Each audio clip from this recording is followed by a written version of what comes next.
Now, one of the teams that's leapt to the forefront in Grand Prix racing this season is the March team from Bicester with their 3.5-litre V8 Judd engines.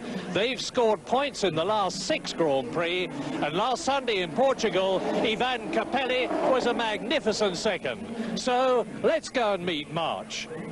Now, your drive in Portugal last Sunday was absolutely sensational. How difficult was it for you to catch and to pass Senna?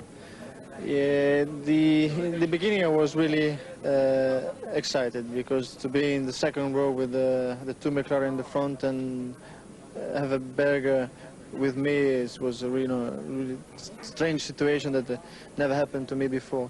So in the beginning I was really excited, but then when I feel that the car was so good, I start to attack Senna, and I realized that our car was better, but really it was so strange that the car was so quick on the straight. And then I finally attacked Senna at the end of the straight and pass him, not easily, but with the norm. I mean, passing another car.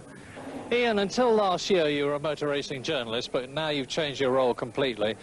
And you've put together this tremendously successful, but above all other things, tremendously happy team. How have you done it?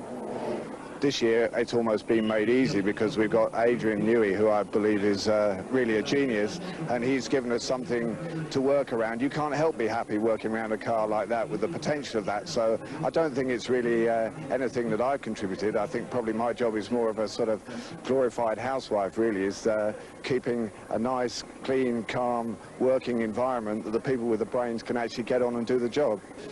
Adrian, the 3.5-litre March Judd is your first Grand Prix car, and a tremendously successful one.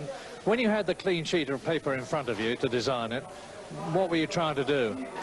Well, basically, when you design the car, you have 3 parameters you have to fit in. You have to fit in the driver, obviously, the engine, which is the Judd engine, and fuel tank capacity of around 185 litres for this. So the first thing is to consider how small the sizes of these, and then make the car as small as we could around those 3 parameters and optimise the aerodynamics around those 3. Now, the drivers, I understand, feel that it's rather on the too small side. What do you have to say about that? Yeah, the drivers think we've overdone it. And I guess we'll probably have to concede a bit for next year, because they have trouble at the end of the race with cramping their legs and so on.